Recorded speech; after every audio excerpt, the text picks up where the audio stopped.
Finalmente Francia se ha convertido en la selección campeona del mundo. Momento de analizar por qué ganó Francia, por qué no pudo Croacia, y viendo esta final, qué nos faltó a nosotros tal vez, para ya pensar de cara a otros torneos, qué nos faltó a nosotros para estar en esta máxima cita deportiva en la fase final, por supuesto, como ha sido la final de ayer. Para eso recibimos a Roberto Moar, a quien ya tenemos en contacto. ¿Cómo estás, Roberto? Muy bien, un gusto saludarlo ya en casa, ¿no? Después de el largo periplo que supuso el Mundial, la estadía en Rusia, y comprobar que se trató de un espectacular Mundial por la organización, por la cordialidad de la gente, por la forma en que se presentó al planeta. El cierre fue justo. Me da la sensación de que se proclamó campeón el mejor equipo, más allá de posibles simpatías que uno pudiera tener con Croacia, una selección cascoteado, una selección de un país con pocos habitantes. La selección de Francia impuso sus leyes, sus cracks, sus jugadores decisivos, y en definitiva se terminó quedando con el partido soñado, con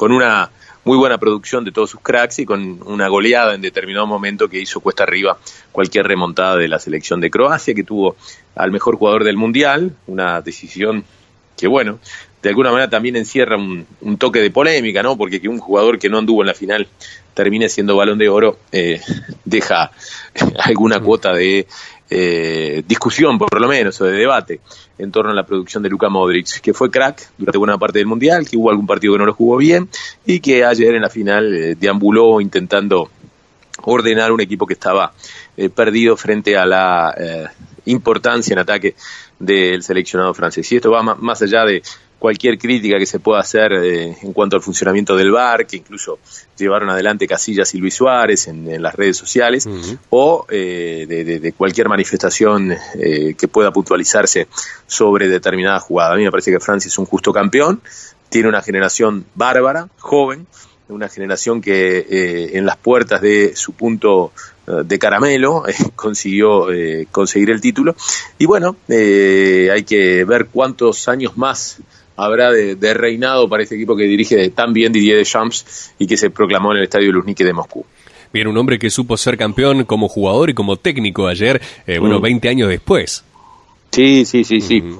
Yo recuerdo en mis años mozos, ¿no? Estar en Francia, en París, en la definición en el Stade de France, en Saint-Denis, donde se tiraban pequeños papelitos circulares que decían yo estuve, como para plasmar lo que se suponía iba a ser una jornada memorable, donde Francia le ganó a Brasil con una exhibición de la banda que lideraba Zinedine Zidane, y donde Deschamps era un poco el fogonero, ¿no?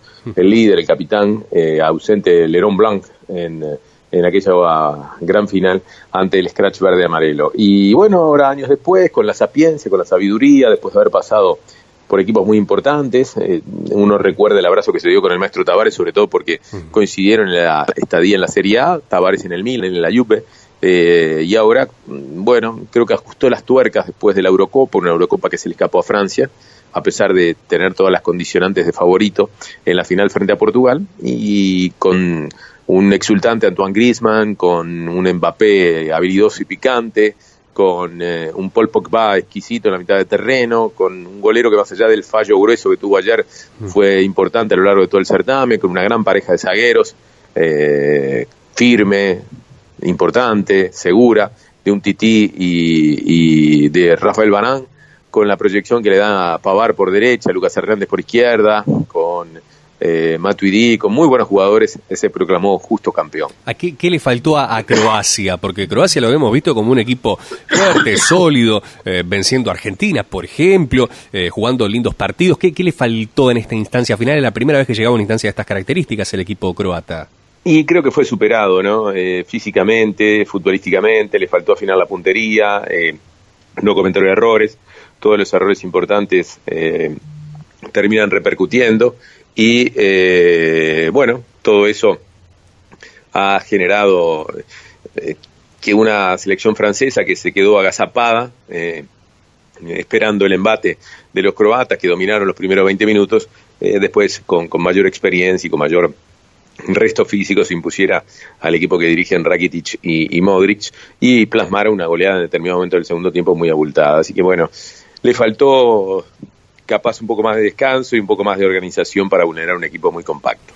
Correcto. ¿Y qué le faltó a Uruguay, podríamos decir, o qué debería tener en cuenta Uruguay viendo este tipo de compromisos, de encuentros, a la hora de lo que se viene, de la Copa América, de la eliminatoria, no vamos a decir de Mundial de Qatar, porque todavía falta, pero por lo pronto lo más cercano, ¿verdad? ¿Qué le falta a Uruguay o qué necesita profundizar Uruguay en su juego, en su sistema?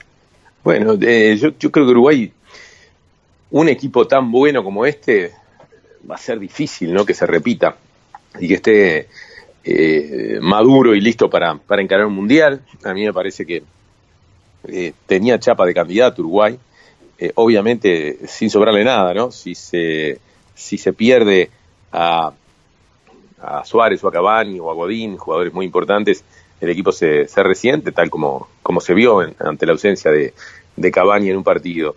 No es una tarea sencilla disimular la ausencia de jugadores tan importantes.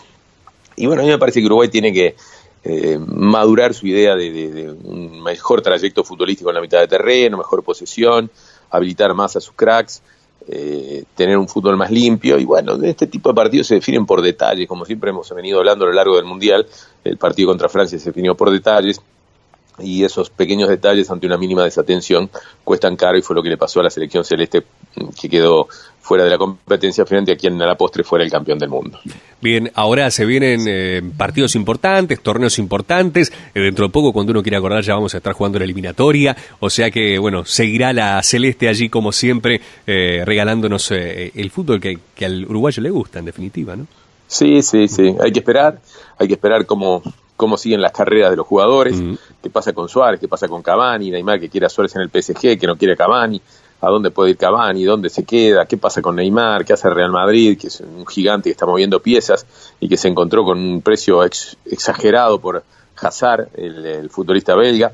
Entonces también hay que ver un poco el futuro de los uruguayos y cómo cristalizan, pero uno tiene la sensación de que van a llegar muy grandes para el próximo Mundial. Ojalá que eso no sea un impedimento para que puedan rendir de la mejor manera, y ojalá que en Copa América, con grandes rivales, ¿no? Una Argentina que se tiene que reacomodar, un Brasil que tiene que ir por revancha y un Uruguay que también tiene que ir por revancha, el equipo de Tavares pueda plasmarlo mejor.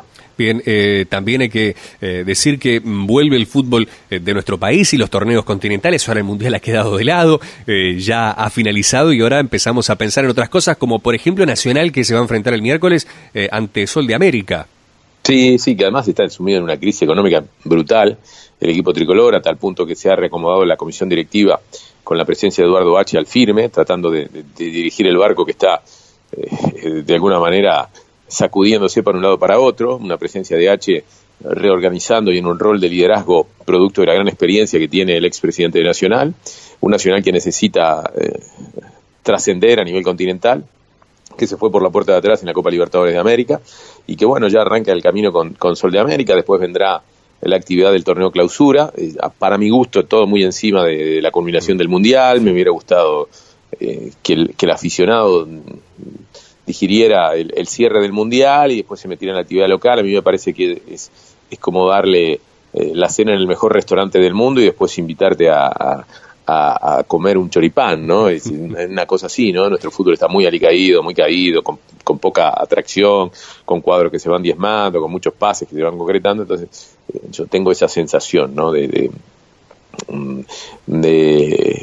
que bueno, que habría que haber marcado un corte más profundo en actividad local y el Gran Mundial. Pero bueno, los dirigentes saben cómo hacerlo, o por lo menos pretenden saber cómo hacerlo, y ya marcaron actividad para este fin de semana en medio de algunos problemas también, ¿no?, a solucionar, de los cuales estaremos ampliando a lo largo de la semana. Sí, se podía haber esperado por lo menos una semana más, no digo tanto más, pero claro, separar un poco, ¿no?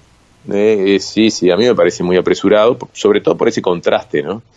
Habría que haber dejado pasar la fiebre mundial, donde además va a ser inevitable la comparación, lo que te digan, lo que veíamos allá, y mirá lo que pasa acá, o sea, se podrán imaginar, ¿no? Y ni que hablar. Roberto, un gusto como siempre recibirte, abrir la semana contigo, te mandamos un fuerte abrazo y seguiremos hablando ya no más de Mundial, pero sí de otras actividades deportivas, siempre por supuesto con el fútbol allí como tema central. Te mandamos un abrazo. Abrazo grande.